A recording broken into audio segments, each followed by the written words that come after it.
My brother Steve was 5 years older. He loved cars, a bit of a gearhead. Well, Jillian was an executive director involved in fundraising. She was a terrific organizer, very well respected. Katie was a very good student. She worked hard at everything she did, and the first year she played water polo, she made it to the Junior Olympics. Nick's always been a big personality, full of life, full of energy. My dad's the type of guy who always wanted to have fun with his kids and family. We would be water skiing every summer and skiing every winter. He had been a veterinarian for about 30 years prior to the accident. He was barefoot water skiing, and he fell pretty hard. Turned around right then, they called 911. It was on the trip in the ambulance that my dad fell into a coma. My brother Steve had an aneurysm in Vietnam. He sustained significant brain damage as a result. Katie was 16 when she got hurt. She was playing in a water polo tournament, and she got hit really hard in the temple. I received a call probably at 7:30 in the morning telling me that they weren't sure, but they thought that they had my daughter. The car was so badly damaged that I think they had trouble IDing what it was. One of the police officers asked, does Nick Navarez live here? I said, he's my son. He said he was in an accident and he's in the hospital. He's in surgery and you need to get there right away. She was not recognizable, totally not recognizable. And she'd lost 80% of her scalp from the front to the back. My dad couldn't move. He was in a fetal position. There was nothing about Dad's condition at the time when I first saw him that would lend me to believe that everything was going to be okay. In fact, it looked like nothing was going to be okay. The doctors said he's missing half his skull. If he lives, he's going to have about a 5% chance that he'll be little more than a vegetable. So, you know, we weren't given any hope. She actually looked fine, but she was running into door jams and she was sleeping 20 hours a day. I knew that there was something wrong. He was rarely not able to do anything. The only way you knew he was alive was the machine was moving his chest up and down for breathing. You know, this is the worst case scenario, and it's happened to us. You're traumatized. I mean, you've had a healthy, strong, independent person that's very caring, and now you see this person in this vegetative state. You learn very quickly that you're not going back to the life you had before. At that point in time, the treatment options were very limited. The conventional wisdom was that Steve would never get the signals from his brain to the muscles of his body. But I'm not the person to tell no.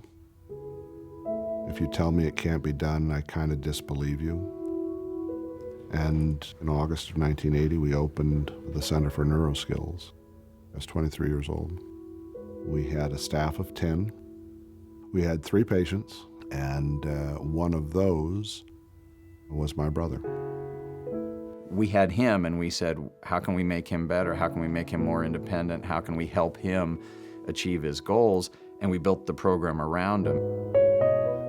We have now grown to 700 employees. We're in 4 different locations, but it's still based around what the patient's needs are. When we came to CNS, I saw patients who were struggling with smiles on their faces.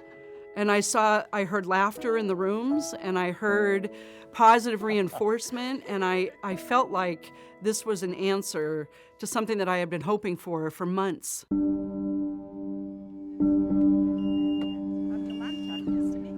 I expected to pack him up at some point and take him to school, take him to college. I packed him up and I took him to brain injury rehab therapy, and it was hard. It was foreign to me. A bunch of other people with brain injuries, honestly, I was really scared, I saw the people and they were in wheelchairs, and I was like, I shouldn't be here. Jilly had balance problems, coordination problems, optical problems, speech problems, and they started to, approach and attack each of these problems one at a time.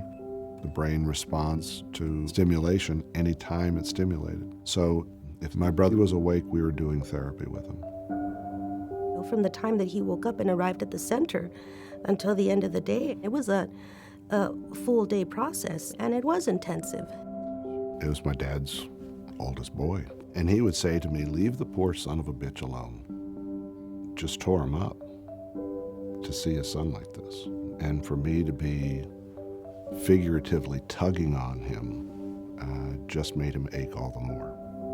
Nick said, "Oh, I hate it. I don't need this anymore." I was really resistant. I was angry that I was there, so I didn't make it easy on her. It actually hurts. Rebel all you want, but we're gonna do this. Pull yourself to the right. There you go. Do it again. They fought for Katie from the moment they met her. When I first came, I was at a 6th grade reading level with an attention span of 1 minute. Katie was on her way to college, and that was her goal, and Rose saw that. There's never a case that's ever the same. Some people may have more physical needs, some people have more cognitive needs, some people may have more counseling needs. No brain injury is alike, so that makes every program unique. When you go in there, they give you an assessment. So my brain injury was so severe that I needed all the therapies. My dad literally had to learn how to walk again. I couldn't talk to people because I tried to say words and you couldn't understand me. I tried to print, but I couldn't even print. He was not allowed out of bed without a helmet. They started right in and working on me. You're exercising your brain, and she got terrible headaches, and Rose did not let her give up and didn't let her walk out that door. She told Katie, "You were a straight A student before you got hurt, and we're going to get you to that point again." That kind of relates back to this lesson, right? About asking for help. I was really angry and cussing a lot at everybody. And behavioral therapy, they would have these pretty cool little question games type thing, try and reason my thoughts and my emotions out with me. She just was enveloped by this place. It was amazing. After a couple weeks, it finally hit me. We were all in the same boat. She said, "Mom, I know why I'm here. We're all doing the same thing. We're fighting. We're fighting to get better, and we're fighting for our families, and we're fighting for our health." After my mentality changed to that, it made it fun, and I was able to make friends. Time and work make all the difference. I came a long way in 3 months. Jillian, would you share what you did on your leave? Okay. I put the words that I was grateful for. I put my shoes on there because I'm mobile now. I wasn't 3 months ago. And a picture of spaghetti because I get to eat again and lots of food, which I'm very happy about. They let us know what was going on and how he was progressing at every step of the way. We didn't have to ask. We didn't have to pull teeth, to get the information that we needed. To graduate from a wheelchair and a walker, then to a cane was feeling good. Eventually I got where I could walk without the cane. To get to the point where he's now cruising around in a car, it's a big change. When my dad went back to work, I was astounded. Not only that he went back to work, but was working full-time, doing surgeries. It's just an overwhelming feeling. At the end, I was able to actually graduate high school on time. It was really cool. It was really cool. It was hard for us, having him so far away, but if he had stayed at home, I don't know how well he would have recovered. I'm a full-time college student. I work, I drive.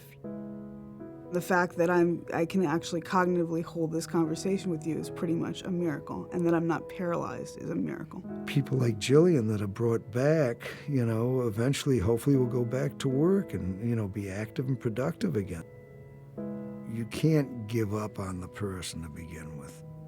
Ultimately, Steve got control of all of the muscles in his body, all extremities.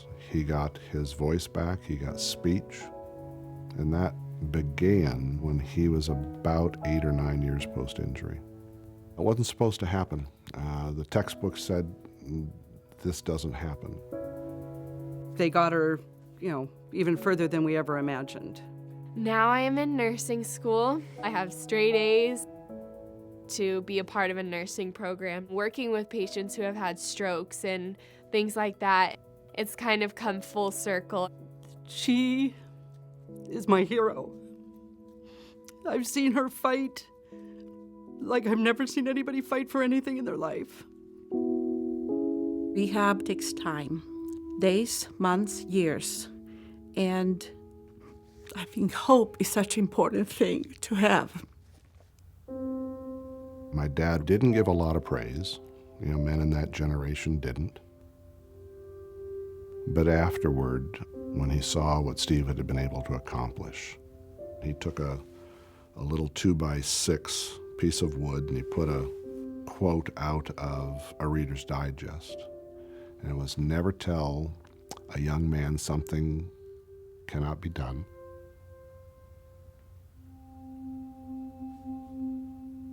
God may have put that person here to do it." This is hard stuff. You're dealing with people who have had a life-changing event, and it's never going to be the same. And I know that, but my job is to help get them past that point, and that comes from Mark. We see the lives change around, the life put back on track, the lives put together. You just, you become a family. Your patient is your family.